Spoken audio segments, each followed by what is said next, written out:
This is a Committal service setup featuring a Wilbert Monticello, one of the most commonly chosen burial vaults in this industry. It features a high-impact interior plastic liner with a butyl adhesive seal, surrounded by a concrete exterior protecting the liner from the elements.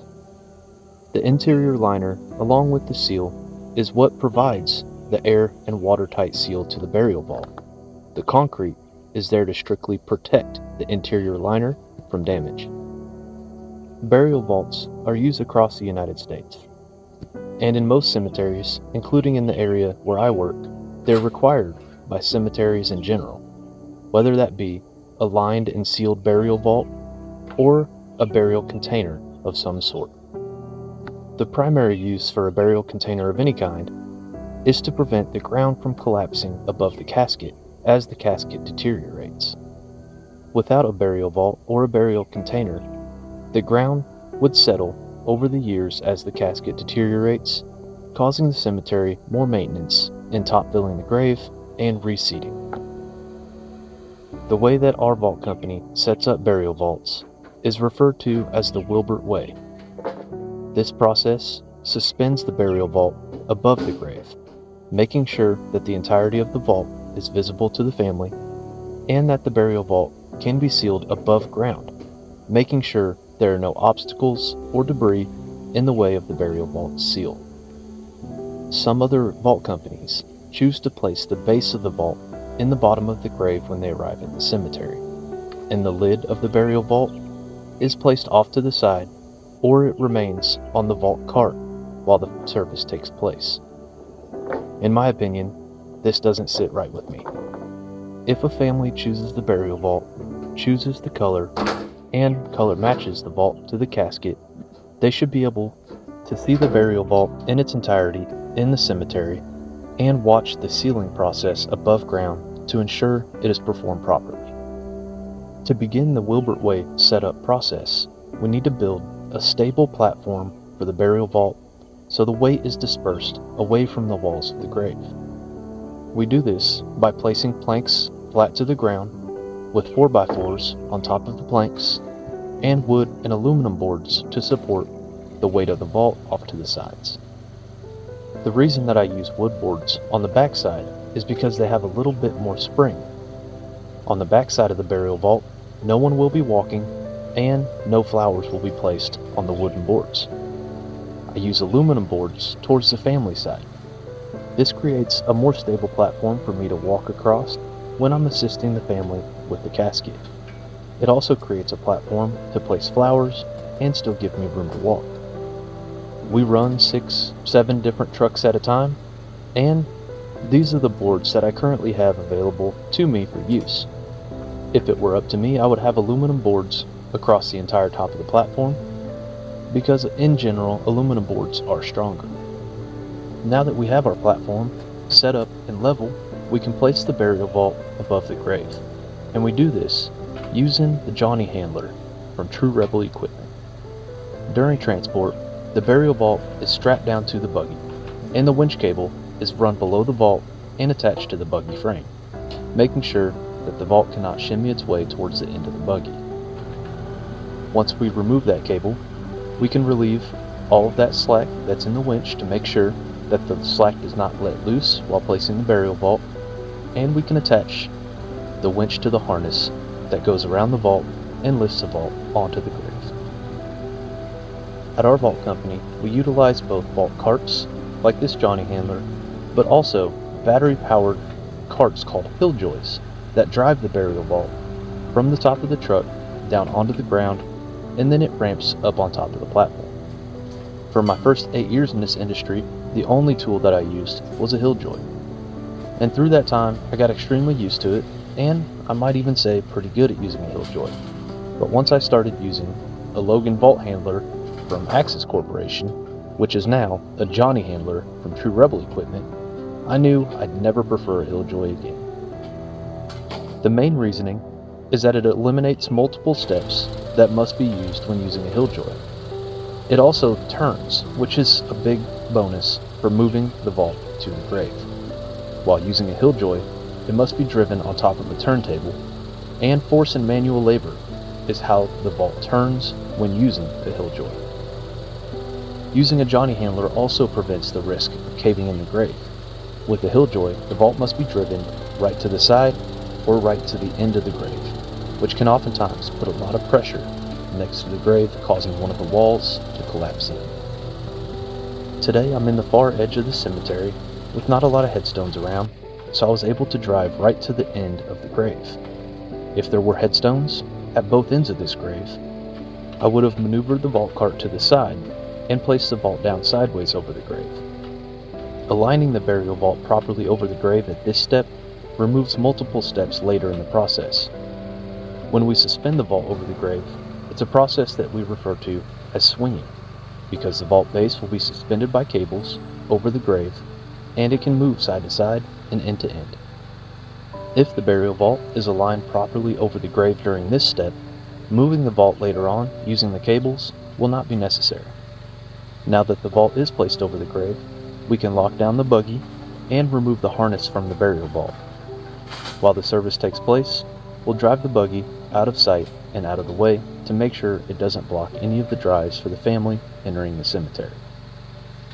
Now, while I do my best to take great care of the burial vaults on the way to the cemetery, they can get scratched up and the paint can get chipped from having the straps over the side and from loading the burial vault onto the buggy at the shop using the harness. So on every committal service, we bring touch-up paint for whatever color the burial vault is for that day. Today's burial vault is what's referred to as Wilbert's russet color. It's a warm, brownish color that goes really well with most accents on caskets such as bronze, copper, or gold. And this morning started with a 2-hour drive, so in that time, there are plenty of chances for the cables to slip and for the straps to rub their way through the paint. So before we even begin swinging the burial vault, I'm going to go over the entire lid and make sure that there are no spots with paint missing. And looking back, it would have been smarter to just have brought a paint roller that we used to paint the vaults, because this lid needed almost an entire extra coat. Painting and personalizing the burial vaults is one of the aspects of this line of work that I thoroughly enjoy. At different times, I'm given the opportunity to let some of my artistic freedom show through, and I can personalize burial vaults in many different ways. Recently, I've posted a video of a camouflage burial vault that I spent 3 days painting, and it turned out absolutely beautiful.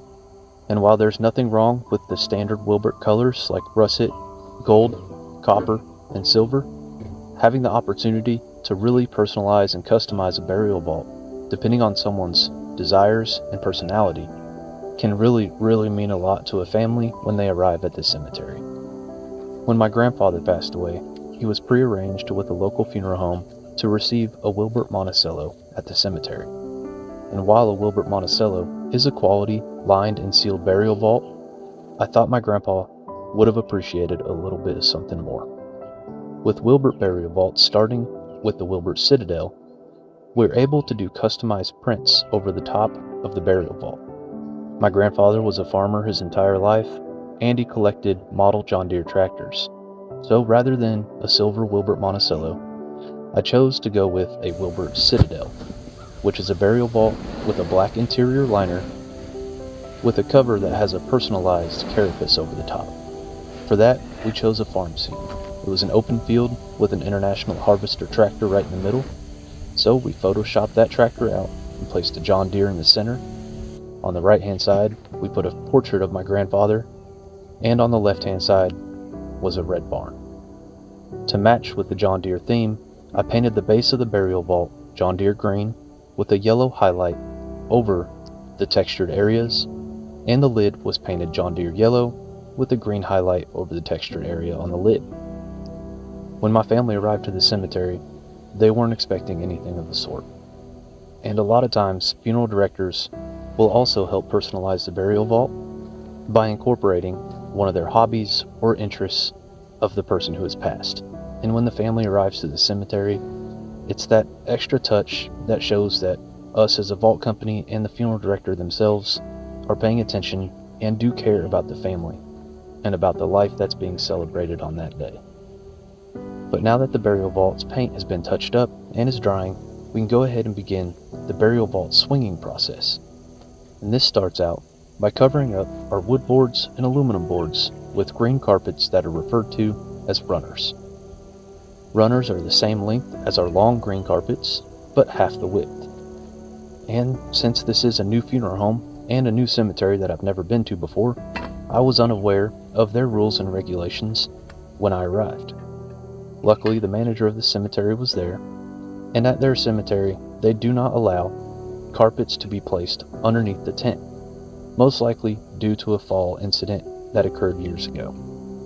Now, because of a fall incident that I had when I first started in this job, I staked down my carpets on every service, making sure that they're as close to the ground as possible, and it's as hard as possible to get your foot up underneath one of the carpets, causing a trip.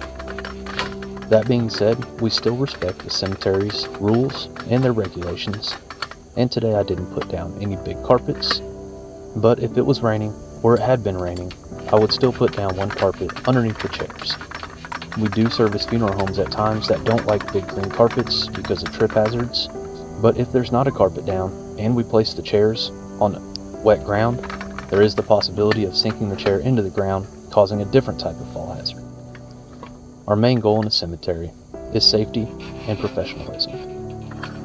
To swing a burial vault, we align equipment on each end of the vault that are referred to as feet. This equipment reels the cables 8 times on each end and is connected using a device called the one-man bar. It's referred to as a one-man bar because it connects the 2 sets of feet and allows one man to raise and lower the burial vault. On these feet, each end has a place for the crank to attach, which turns the gearing and raises and lowers the burial vault using the cables. On a typical service with the lid pushed back away from the family, we'll place the one-man bar in between the lid and the cover. This makes sure that the one-man bar is out of the way when I'm assisting the pallbearers with the casket, and it's not impeding us from placing flowers in front of the burial vault. For a Wilbert ovation service where the lid is leaned down on bent rails towards the family, the one-man bar will also be aligned towards the family side, making sure that on the back side of the vault that I still have room to walk and it's not in the way when placing the casket. It's at this time we would make any adjustments to the burial vault if needed. By shifting the feet and the cables to one side or to one end, we can adjust the burial vault over the platform to fit directly into the grave. If we perform the setting process with the Johnny handler, we shouldn't have to maneuver the burial vault to either side or either end at all. What we do want to make sure is that when we do raise the burial vault off of the aluminum boards, that it doesn't shift to either side, or especially shift over our wood boards or aluminum boards, preventing the vault from entering the grave. Now that we're sure that it's aligned properly over the grave, we can add the devices that will separate the lid from the base. The lid carriers attached to the lid and clamped down. The lid rails are attached to the feet directly underneath the carriers so that the wheels on the carriers will catch on the rails as the burial vault is being lowered, resulting in the lid being separated from the base. When swinging the burial vault, we make sure that there's around 3/4 of an inch of space in between the reels on the feet from the burial vault. This makes sure that the wheels on the carriers are aligned directly above the lid rails. And as always, we'll clean as we go, making sure that nothing is dirty, filled with water spots, or just dusty in general. We work in all different types of weather, so oftentimes this equipment can get water spots and dirt, and cleaning it daily can prevent the rust from accumulating on the stainless steel or the metal parts. Every few months I enjoy a day in the shop where I can actually take all my equipment apart, polish, buff, and shine everything professionally to make sure that all of our equipment appears to be in working order, but is also in working order.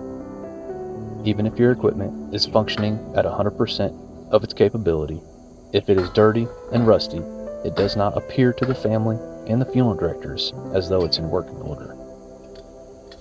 The last thing we would want as a vault company at a committal service is for a family to point out that something appears to be dangerous or unsafe. So we want to make sure that everything appears in working order and is in working order. And that includes cleaning up our equipment constantly, and also constantly making sure that all of our equipment functions as designed. I've heard dozens and dozens of stories about disasters happening at Committal services when equipment fails, and I pray, and I knock on wood, that I'm never the one on the Committal service for that to happen, and I pray that it never happens to another family, which is part of the reason why I make these videos, is to try to help other vaultmen do their job to the best of their abilities and know every tip and trick in the book to prevent any type of disaster. Now that our rails are attached and our carriers are attached, it's time to remove our aluminum boards, make sure all of our carpets are straight, neat, and folded, and then we can separate the lid from the base after checking to make sure that both rails are at the perfect angle and they're also at the exact same angle. It can be difficult to see, but the lid rails have an ever so slight bend just past the right hand side of the feet. When the weight of the burial vault lid is pushed back on the rails level out from that bend, and the lid will be perfectly level. When placing the rails, they should be at an ever so slight uphill angle to the right, away from the base of the burial vault. If the ends of the rails are perfectly level when installed, the weight of the lid when pushed back on the rails will slightly bend the rails, and it will appear as though the lid or the base is leaning backwards away from the family. And to me personally, when seeing that, the vault doesn't look as stable as it should. But now that we're sure that all four wheels of the carriers are aligned properly on top of the rails, we can lower the base to its display height and push the lid back to the end of the rails. The reason that we lower the base just underneath the rails on the feet is so that when we place the frigid imperial lowering device, that the pistols on the lowering device have room to freely swing down without catching the sides of the burial vault. This would prevent the casket from fitting into the vault because those pistols would be in the way. And while the crew and myself do a great job manufacturing these burial vaults, they don't get perfectly cleaned up at the shop before they're put in storage to cure. So I use a rag and some Windex to get rid of a little bit of that excess concrete liquid that gathers around the lip of the base, and just a rag to clean up a little bit of the excess paint if any of the paint splattered onto the liner. Also at times, small bits and pieces of concrete liquid will dry and fall into the bottom of the vault, and I'll just use my leaf blower to blow those small pieces out to make sure the interior of the base of the burial vault is clean and free of debris. It's now time to install the lowering device. And this device is crucially important, especially when it comes to the stories of accidents and equipment failures that have occurred on committal service setups. When the family arrives to the cemetery, it is our responsibility to assist them with placing the casket onto the lowering device and lowering the casket onto the safety bars. For these committal service setups, I prefer the frigid imperial lowering device because of the way it is designed in a different way from other lowering devices. This device has a main front roller, and then it has 4 pistols that are attached to gearing attached to the rails on the sides of the device. One set of pistols has a thread, and the other set of pistols have a pass-through for the guide bars. The guide bars allow the family to simply set the casket on the first large roller. I will then be on the side of the burial vault to assist them in guiding the casket over the first set of rollers. Once it's on the first set of rollers, it seamlessly slides over the guide bars and clears the second set of rollers as well. These guide bars make sure that it's not possible for the casket to enter down into the burial vault missing the second lowering device strap. Other lowering devices use detachable rollers that don't have guide bars, and if the casket is a solid oak or extremely heavy, sometimes the casket doesn't clear the roller and it gets stuck, or worse, falls down into the vault. With the guide bar system and the safety bar system, this risk is almost eliminated entirely. We simply tighten down the lowering device to where the blue straps have a fair bit amount of rigidity, and then we will raise the pistols up level, which gives the guide bars an ever so slight incline to make sure the casket clears the second strap. And once it does, there's a casket stop on the end of the device.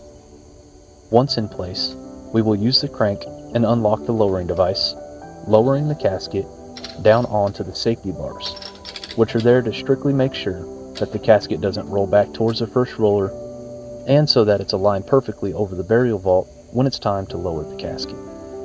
Since the pallbearers just have to place the casket on the first roller, they don't have to straddle the burial vault on both sides to place the casket onto the device.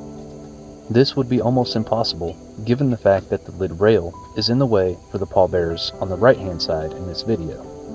Having a lowering device that doesn't require the family to straddle the vault is incredibly important because it allows any family member to be a pallbearer.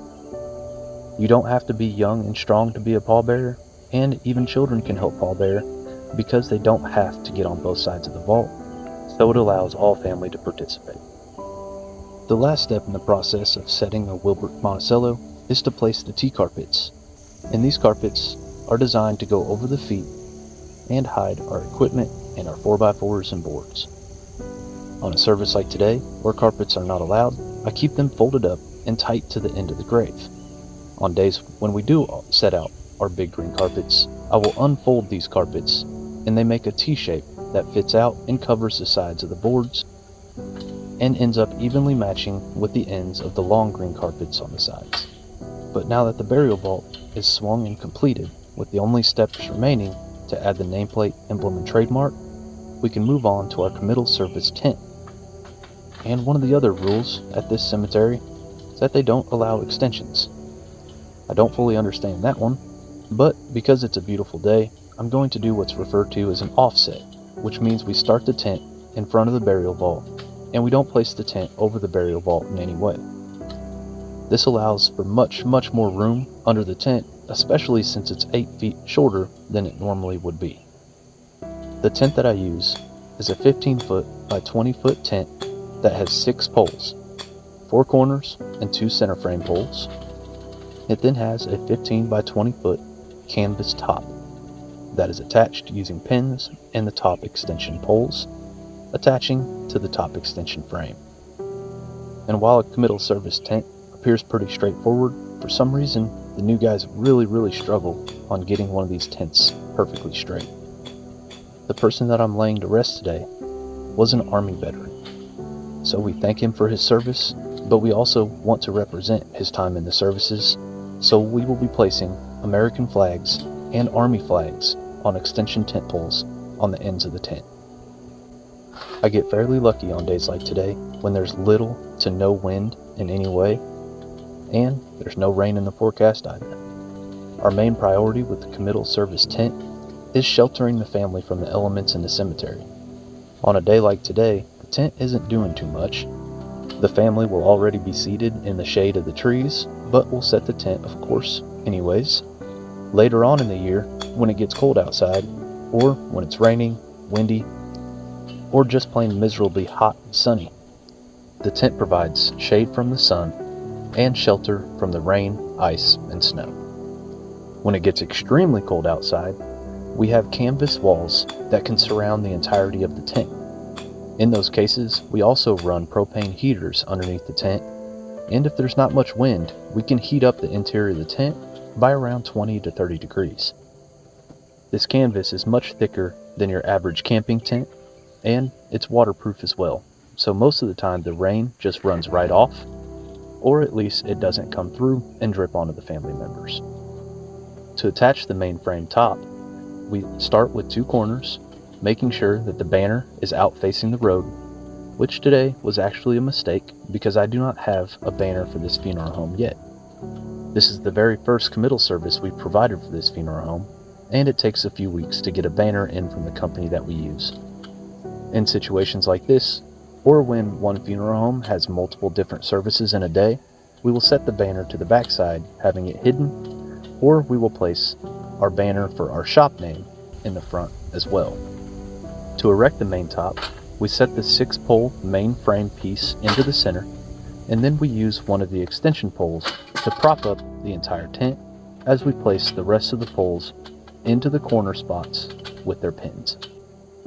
Once all of the poles are in place, we can go around and make sure all of our straps are connected and all of our hooks are aligned tightly over the tops of the frame. When it's extremely windy outside, the entire main frame can be pinned together as well, so that when ropes are placed on the corners, they can be pulled in every direction without fear of the frame coming apart. Personally, I've never been hit in the head with one of these tent poles, but I watched it happen when I was in training almost a decade ago. And from that day forward, I made sure to know that I need to keep my eye on these poles and make sure everything is attached properly for my own safety, but also for the families as well. These are lightweight aluminum poles, but they can definitely leave a mark. The only time I've ever been really in fear about losing a tent in a storm or in the wind was around 5 years ago in Frankfort, Indiana. It was a horrible thunderstorm, and a funnel cloud was spotted less than a mile away from me. I had everything strapped down using ratchet straps to keep the frame in place, and I had a tent pole up with a Purdue flag that day, and the wind was so strong it bent the flagpole in half. With fear that the tent would fall apart on me, I drove my work truck underneath the tent and used a ratchet strap to attach the top of the main frame of the tent to the top of the frame of my truck bed on the back. The storm passed, and my tent was fine, but the flagpole definitely needed replacing. Oftentimes, a funeral home may request multiple different flags, so I keep 2 flagpoles on my truck. For instance, on my grandfather's service, we had an American flag, a Cubs flag, a Navy flag, and an Illini flag.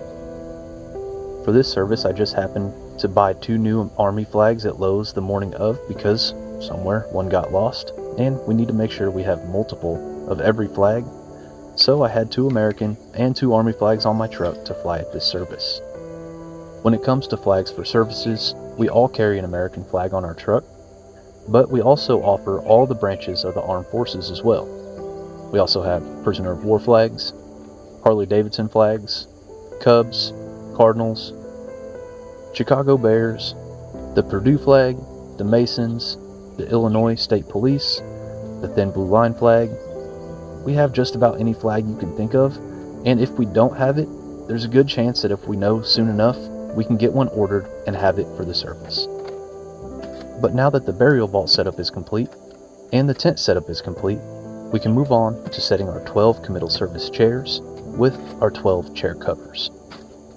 12 chairs is our standard number for every service, but we've used as many as 50 on a service before when a funeral home asks us to bring more and we have the chairs available to use. We also set out complimentary tissues on the chairs as well. In the wintertime, aside from setting heaters, we also set lap blankets on the chairs as well for the family to cover their legs up while the service takes place. I'm not entirely sure why, but it always seems like cemeteries have the extremes of all weather. So if it's hot out, it's hottest in the cemetery. If it's cold and windy, you can bet it's colder and windier out in the cemetery as well. And as I've said before, it's our number one goal and priority to offer a safe, sheltered environment for the family when they arrive at the cemetery. Today's committal service setup is almost complete. The only thing left to do is make sure that we know our alignment of the cemetery. So today's grave is in a north-south fashion rather than an east to west fashion. And as a general rule, when graves are aligned north-south, the feet of the individual being laid to rest will be towards the south, and the head end of the casket be towards the north. Wilbert burial vaults are designed with the nameplate and trademark at the foot end of the vault and the emblem at the head end of the vault. I have seen other vault companies do it the opposite way. In my opinion, it's just important to make sure that when the casket is placed, it is aligned correctly. Nameplates are often color matched to the burial vault as well. This russet will receive a gold nameplate and emblem. If this vault were copper, it would receive a silver nameplate and emblem. And if the vault is painted a custom color, the nameplates can also be painted to match the burial vault as well. For this service, a wreath was chosen to be placed where the emblem goes on the burial vault. On today's service, my bearings were not correct when I entered the cemetery, and I placed the trademark at the wrong end of the vault lid. When this mistake is made, I chose to place a trademark at both the head end and the foot end of the vault. Given the appropriate time, I could have used the vault cart to lift this lid off the rails, spin it, and place it back down. At our company, each burial vault technician is given around 3 hours to set up a committal service. Now, committal services don't take near that long to set up. On an average day, it takes anywhere between 45 minutes to an hour and a half to set a committal service. The extra time is not to make sure that we can work slowly or not work hard. It's so that if anything malfunctions or breaks, we have an ample amount of time to get to the cemetery and replace a part, replace a piece of equipment, or replace the vault if something were to happen. The last thing we would want is for something to malfunction and for us to have to call the funeral home and let them know that a committal service is not set and ready to go. If a truck tire blows out on the highway, or if there's a crash and we get stuck in traffic for over half an hour, we never really know exactly how much time we'll have once we arrive at the cemetery. So it's better safe than sorry to make sure that the family gets the committal service setup that they deserve. This committal service setup, featuring a Wilbert Monticello, is set and ready for when the family arrives. And while I don't fully agree with the cemetery's regulations on how we're allowed to set up the burial vault, I can't help but admire everything that this cemetery has to offer in terms of historic value. It is a blessing to see so many different cemeteries and so many different monuments in this line of work. Thank you all for watching the setup process for a Wilbert Monticello. God bless and take care.